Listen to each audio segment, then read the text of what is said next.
안녕하세요. 승리한 상가족 여러분, 그리고 강성성경연구원 여러분, 오늘은 마태복음 48번째 시간으로 마태복음 9장 14절에서 17절 말씀을 새 포도주는 새 부대에 넣어야 모두 보존된다라는 제목으로 함께 말씀을 나누도록 하겠습니다.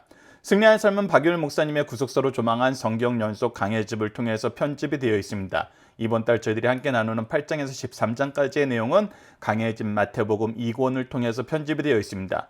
말씀을 좀 더 깊이 있게 묵상하고 싶으신 분들, 혹은 신약을 전체를 공부하고 싶으신 분들은 신약이 30권으로 완간되었기 때문에 강해집을 참조해 주시길 부탁드립니다. 자, 오늘 본문 말씀으로 들어가 보도록 하겠습니다. 14절입니다. 그때라고 시작을 합니다. 그때는 언제입니까? 바로 예수님께서 세리였던 마태를 부르고 마태의 집에서 세리들과 죄인들과 함께 잔치를 베풀었던 그때입니다. 이때 우리가 어떤 사건을 확인했었습니까? 바리새인들이 죄인들과 함께 지내는 것을 비난했었습니다. 그러나 예수님께서는 이 일을 통해서 하나님께서는 죄인을 부르시기를 기뻐하시고 죄인이 회개하여 돌아오시는 것을 가장 즐거워하신다는 것을 성경 말씀을 통해서 가르쳐주고, 하나님의 뜻은 바로 죄인을 구원하는 것에 있음을 우리에게 가르쳐줬습니다. 이때 세례 요한의 제자들이 예수님께 나와 다음과 같이 항의를 하고 있습니다. 14절 말씀을 봅시다. 제자들이 예수께 나와 이르되 우리와 바리새인들은 금식하는데 어찌하여 당신의 제자들은 금식하지 아니하나이까? 즉, 지금 현재 우리는 정해진 규례로 금식을 하고 있는데 당신의 제자들은 왜 금식하지 않냐는 것입니다. 왜 잔치를 벌이고 있냐는 것입니다.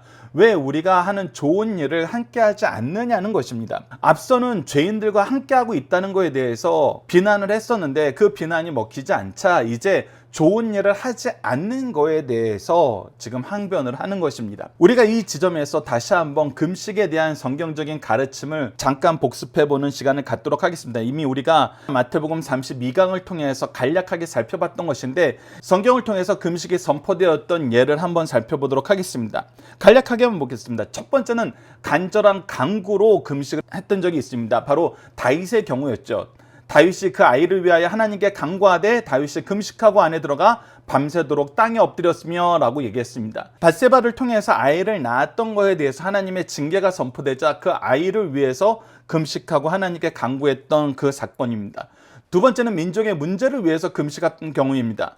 스가랴서 8장 21절입니다. 그때 내가 아하와 강가에서 금식을 선포하고 우리 하나님 앞에서 스스로 겸비하여 우리와 우리 어린아이와 모든 소유를 위하여 평탄한 길을 그에게 간구하였으니 라고 얘기하면서 민족을 위해서 합심하여서 기도한 경우입니다. 세 번째는 회개의 기도였습니다. 요엘서 2장 12절 말씀을 보면 여호와의 말씀에 너희는 이제라도 금식하고 울며 애통하고 마음을 다하여 내게로 돌아오라고 하셨나니 라고 얘기하면서 회개할 때 금식을 선포하게 됩니다. 네 번째는 사명을 위해서입니다. 바로 예수님께서 공생애를 시작하기 전에 광야에 나가서 40일간 밤낮으로 금식하며 줄인 기도의 역사를 얘기해 줍니다. 마태복음 4장 2절입니다. 40일을 밤낮으로 금식하신 후에 줄이신지라. 다섯 번째는 임직 때입니다. 사도행전 13장 2절에서 3절에 바나바와 바울을 파송할 때입니다. 주를 섬겨 금식할 때 성령이 이르시되 내가 불러 시키는 일을 위하여 바나바와 사울을 따로 세우라 하시니 이에 금식하며 기도하고 두 사람에게 안수하여 보내니라. 마지막으로 헌신을 위해서 금식하는 경우입니다. 이사야서 58장 6절에서 7절입니다. 내가 기뻐하는 금식은 흉악의 결박을 풀어주며 멍에의 줄을 끌어주며 압제당하는 자를 자유하게 하며 모든 멍에를 꺾는 것이 아니겠느냐. 또 줄인 자에게 내 양식을 나누어 주며 유래하는 빈민을 집에 들이며 헐벗은 자를 보면 입히며 또 내 골육을 피하여 스스로 숨지 아니하는 것이 아니겠느냐라고 기록되어 있습니다. 앞서서 설명드렸던 것처럼 이스라엘 민족이 정기적으로 이 금식을 할 때에는 마지막이 헌신의 모습, 내 이웃을 돕기 위해서, 내 이웃에게 봉사하기 위해서 금식했던 의미가 많이 포함되어 있다는 것이 학자들의 연구 중에 하나라는 것을 여러분들과 나눴던 적이 있습니다. 그런데 우리가 이미 마태복음 32강을 통해서 마태복음 6장 말씀을 통해서 확인했던 것처럼 이 금식은 어떻게 해야 되는 거였습니까? 마태복음 6장 16절로 18절 말씀을 다시 한번 보면 금식할 때에는 너희는 외식하는 자들과 같이 슬픈 기색을 보이지 말라. 즉, 이 금식이 나의 자랑, 나의 영광을 드러내기 위해서 외식하는 자처럼 하면 안 된다는 것입니다. 드러내고 할 일이 아니라는 거예요. 그들은 그런 금식하는 것을 사람에게 보이려고, 무엇하려고? 사람에게 보이려고 한다는 것입니다. 사람에게 보이려고 하는 금식은 하나님께서 기뻐하는 금식이 아니라는 것입니다. 얼굴을 흉하게 하느니라 내가 진실로 너에게 이르노니 그들은 자기 상을 이미 받았느니라. 이것이 왜 자기 상을 받은 거였어요? 사람들에게 보이고 싶어서 금식을 하였기 때문에 사람들에게 보여서 인정받았어요. 저 사람은 참 금식을 잘하는구나. 금식하면서 이런 좋은 일을 하는구나. 저 사람들은 참 열심히 사는구나. 이렇게 칭찬을 받는다는 거예요. 이들은 칭찬을 받기 위해서, 사람들에게 보이기 위해서 금식했고, 그 칭찬을 받았기 때문에 더 이상 상이 없다는 것입니다. 이미 상을 받았다는 것입니다. 그래서 어떻게 해야 되냐면 진정한 금식, 하나님께 하는 금식, 하나님 앞에 무릎 꿇는 금식, 하나님과의 관계에서 하는 금식은 어떻게 해야 되냐면, 너는 금식할 때 머리에 기름을 바르고 얼굴을 씻으라. 이는 금식하는 자로 사람에게 보이지 않고 오직 은밀한 중에 계신 내 아버지께 보이게 하려 함이라. 은밀한 중에 보이시는 내 아버지께서 갚으시리라. 너희들이 정말 앞서 우리가 금식에 대해서 함께 나눴던 그 모든 내용에 대해서는 사실 이것은 누구 앞에 하는 거냐면 하나님 앞에 하는 겁니다. 하나님께 간구하고, 그러니까 하나님을 의지하지 않으면은, 하나님 앞에 생명을 걸고 우리가 매달리지 않으면은 죽을 수밖에 없고 무능한 우리라는 걸 인정하고 하나님 앞에 하는 거였어요. 그렇기 때문에 우리는 이것을 은밀한 중에 해야 된다는 예수님의 가르침을 미리 확인했습니다. 그런데 지금 요한의 제자들은 어떤 모습으로 나오는 거예요? 이것을 은밀한 중에 하는 것이 아니라 우리 모두가 하는 것인데, 공동체가 공개적으로 하는 것인데 왜 제자들이 이곳에 참여하지 않습니까? 라고 비난을 하는 거예요. 그래서 첫 번째 문제, 요한의 제자들은 무엇에 대하여 예수님과 제자들을 비난하였나요? 특히 오늘 본문 말씀에서 당신의 제자들은 금식하지 않을까 이렇게 얘기하는데, 이 얘기는 뭐예요? 지금 당신이 죄인들과 함께 잔치하는 거, 당신의 이름을 내가 직접 거론하진 않지만 당신이 지금 잘못하고 있다. 당신이 잘못하니까 당신의 제자들도 이것을 따라서 잘못하고 있는 것이 아니냐. 이런 의미에서 당신의 제자들은 금식하지 않으니까 이렇게 물어본 것이죠. 그래서 사실 이것은 예수님을 비난한 거예요. 이것은 무엇과 같으냐면, 오케이, 예수님께서 죄인들과 함께 죄인들을 고치기 위해서 의사로서 그들과 함께 하는 건 좋아요. 근데 지금 그것보다 더 좋은 건 뭐예요? 금식하는 거 아닙니까? 더 좋은 게 지금 우리에게 정해진 일이 있는데 그것을 뒤로하고 이 죄인들과 잔치한다는 게 말이 됩니까? 안타깝게도 세례 요한의 제자들까지도 예수님에 대해서 가장 정확하게 증언하고 가장 온전하게 전한 이 세례 요한의 제자들까지도 예수님이 하시는 일에 온전한 이해를 가지고 하는 것이 아니라 계속 자기네들의 기준으로, 자기들의 전통을 기준으로, 하나님의 말씀이 아니라, 하나님의 뜻이 아니라 자기네의 삶의 기준, 자기네들의 의의 기준으로 끊임없이 예수님을 바라보고 있었다는 것입니다. 그때 예수님이 뭐라고 말씀하십니까? 15절 말씀을 봅시다. 예수께서 그들에게 이르시되 혼인집의 손님들이, 지금 우리가 하는 잔치는 무슨 잔치다? 혼인잔치다. 특히 이 혼인잔치에 계신 신랑은 누구예요? 신랑은 바로 예수님이세요. 그리고 이 예수님은 누구예요? 우리가 앞서 금식하면서 간구했던 것 중에 가장 핵심적인 것이 뭐예요? 하나님의 긍휼하심이에요. 하나님의 자비하심이에요. 하나님께서 구원하심이에요. 하나님이 우리와 함께 하심이에요. 그것을 위해서 우리가 목숨 걸고 기도했던 거거든요. 금식하면서 금식을 선포하고 기도했던 거거든요. 그런데 그 신랑이 지금 어떻게 했어요? 지금 오셨어요. 우리가 그토록 간구하였던 구원의 주가, 생명의 주가, 평화의 주가, 왕 중의 왕이 지금 우리에게 오셨어요. 그런데 지금 뭐 하고 있는 거예요? 이분을 보내달라고 다시 금식을 하는 거예요. 이것은 무슨 의미하고 같습니까? 하나님께서는 약속한 그분을 보냈어요. 신랑을 보냈어요. 구원자를 보냈어요. 왕을 보냈어요. 근데 사람들이 뭐 하는 거예요? 아, 이분 아니에요. 이분 우리가 원하는 분 아니에요. 이렇게 얘기하는 것과 다름이 없다는 것입니다. 그래서 예수님이 말씀하시는 거예요.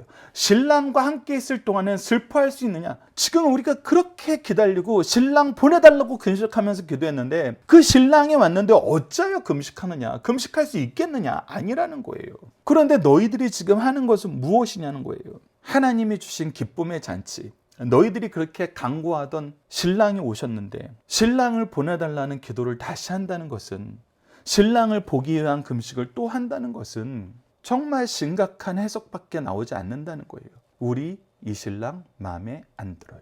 그래서 너희들이 하는 얘기가 무슨 뜻인지 이해를 해라.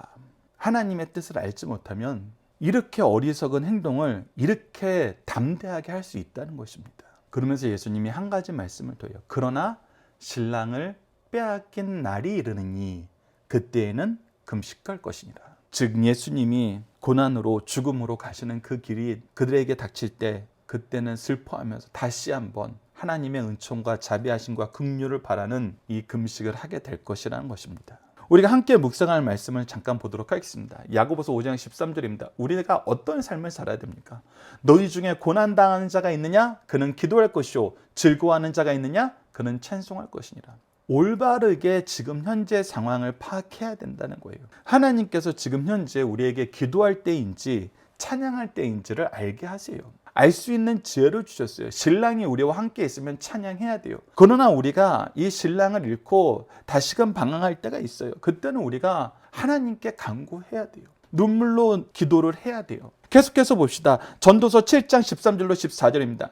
하나님께서 행하신 일을 보라. 하나님께서 굳게 하신 것을 누가 능히 곧게 하겠느냐. 형통한 날에는 기뻐하고 공고한 날에는 되돌아보라. 하나님께서는 우리에게 형통한 날도 주시고 공고한 날도 주세요. 그러면 우리가 형통함을 주셨던 날에는 감사하면서 기쁨으로 찬양하면서 이 복을 나누는 삶을 살면 돼요. 지금처럼 잔치를 열면 돼요. 하지만 공고한 날이 오면은 하나님께서 우리를 회개하게 하시고 우리를 연단할 그때가 오면은 우리가 목숨 걸고 기도하면서 하나님의 도우심을 간구하고 하나님을 인정하고 의지하면 돼요. 그래서 우리가 정한 순서에 따라서, 우리가 정한 절기에 따라서, 우리가 정한 규례에 따라서 하는 것이 아니라 하나님이 주신 역사 안에서 이것을 하면 된다는 것입니다. 그래서 계속해서 봅시다. 이 두 가지를 하나님이 병행해가 하사 사람이 그의 장래를 능히 헤아려 알지 못하게 하셨느니라.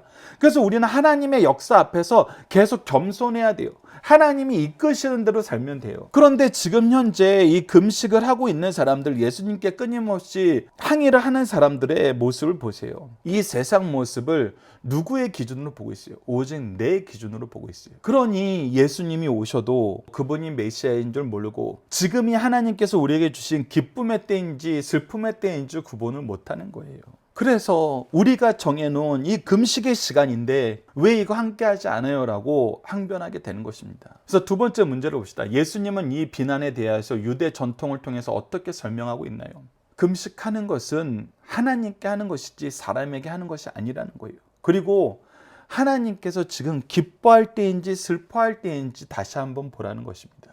예수님이 지금 이 땅에 오셨다는 것, 너희 선생 세례 요한이 보라 세상 죄를 짓고 가는 하나님의 어린 양이로다 라고 얘기했을 때 이분이 메시아이신 걸 너희들이 증언했는데 메시아를 앞에 두고 메시아를 위해서 금식하던 너희 조상들의 역사를 보고 기뻐해야 될 때인데 왜 금식하지 않냐고 항변을 하느냐. 너희들은 왜 신랑과 함께 즐거워할 줄 모르고 신랑이 안 왔다고 여전히 때를 쓰느냐. 이 얘기를 하고 계시는 것입니다. 자, 그리고 나서 예수님께서 굉장히 중요한 말씀을 하십니다. 예수님을 통해서 이 신약의 역사가 구약과 완전히 달라지는 그 모습이 무엇인지를 가르쳐 줍니다. 특히 우리가 앞서 잠깐 묵상했었던 모세법에 대한 세 가지 예, 도덕법, 시민법, 성결 및 정결의법, 이 세 가지가 신약 때 어떻게 적용되는지를 우리가 확인했었어요. 도덕법은 계속 유효한 거예요. 시민법은 그 의미가 남아있어요. 의식 및 정결의법은 그것은 예표로만 남아있어요. 예수님을 가르쳐주던 것은 이미 다 완성됐어요. 그래서 더 이상 할 필요가 없어요. 대표적인 것이 바로 제사 제도가 그거는 거죠. 그것처럼 이미 예수님을 통해서 성취된 것은 이제 새로운 몸으로, 새로운 모습으로 탈거품이 돼야 돼요. 그래서 앞서 나눴던 것처럼 금식의 의미가 하나님의 구원의 은총 그리고 생명 주심을 바라는, 메시아를 바라는, 하나님의 구원을 바라는 그 기도라면은 이제 우리가 예수 그리스도를 통해서 성취되었기 때문에 예수 이름으로 기도하는 새로운 기도가 들어가야 돼요. 그런데 여전히 메시아를 보내달라고 금식하거나 이 민족을 하나님의 능력으로 새 나라가 되게 해주십시오라고 기도하는 것은 사실 하나님의 능력을 얘기하지만 하나님의 능력을 이용해서 내가 원하는 나라를 만들어 달라는 거거든요. 그래서 그런 기도는 이젠 잘못된 기도라는 것입니다. 그런 예식은 이제 잘못된 거라는 거예요. 그것을 예수님께서 16절과 17절을 통해서 우리에게 가르쳐 줍니다. 자, 16절 말씀을 봅시다. 생배 조각에 낡은 옷에 붙이는 자가 없나니 이는 기운 것이 그 옷을 당겨 헤어짐이 더하게 됨이요. 즉 낡은 옷을 기울 때는 낡은 옷으로 해야 돼요. 새 옷을 기울 때는 새 옷으로 해야 돼요. 왜?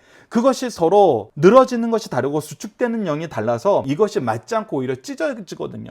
오히려 더 못 쓰는 영역이 더 많아지는 거예요.